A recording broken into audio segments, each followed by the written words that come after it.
अकोल्यामध्ये आम आदमी पार्टीला मोठा धक्का बसला आहे। जिल्ह्यातील जडणघडण काळापासून पक्षाशी एकनिष्ठ राहिलेले अनुराग झुंझुनवाला आणि अनेक महत्त्वाचे पदाधिकारी व कार्यकर्त्यांनी पक्षाला सामूहिक राजीनामा दिला आहे।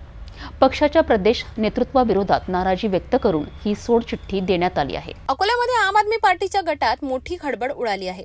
पक्षाच्या जडणघडण काळापासून कार्यरत असलेले अनुराग झुंझुनवाला आणि उपाध्यक्ष लायक अली काझी यांच्यासह अनेक कार्यकर्त्यांनी पक्ष सोडण्याची घोषणा केली आहे।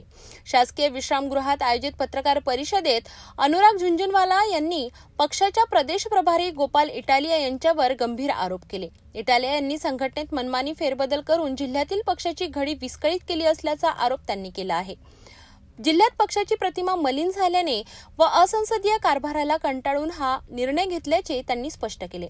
त्यांच्या सहकाऱ्यांनी सुद्धा सामूहिक राजीनामा सादर करून पक्षाशी कोणतेही संबंध राहणार नसल्याचे जाहीर केले। आम आदमी पार्टीचे जेवढे पदाधिकारी आहेत त्या पदाधिकाऱ्यांनी आज सामूहिकपणे राजीनामा देण्याचा इथं निर्णय केला होता। त्यासाठी सर्व सदस्य आमच्यासोबत उपस्थित आहेत।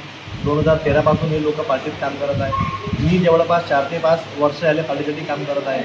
पर पार्टीकडून आम्हाला जे सहयोग भेटायला पाहिजे, म्हणजे वरिष्ठांचं जे काही आम्हाला सपोर्ट भेटायला पाहिजे, ते आम्हाला इथं वारंवार इथं पत्रावर केल्यावरही आम्हाला नाही भेटत आहे। आणि जे सहप्रभारी आले होते गोपालजी इटालिया महाराष्ट्राचे, त्यांनी भरपूर काही नुकसान संघटनेच्या आणि पार्टीचं इथं केलेलं आहे। आणि शेवटी आम्ही हे निर्णय घेतलेला आहे की आम आदमी पार्टीला आज सोडचिठ्ठी द्यायची आणि पब्लिकसाठी किंवा जनतेसाठी जे दुसरी पार्टी काम करणार तेव्हा भविष्यात आम्ही निश्चित करून सगळं मिळून त्या पार्टीने जॉईन करणार। पण आज रोजी आम्ही आम आदमी पार्टी सोडत आहे।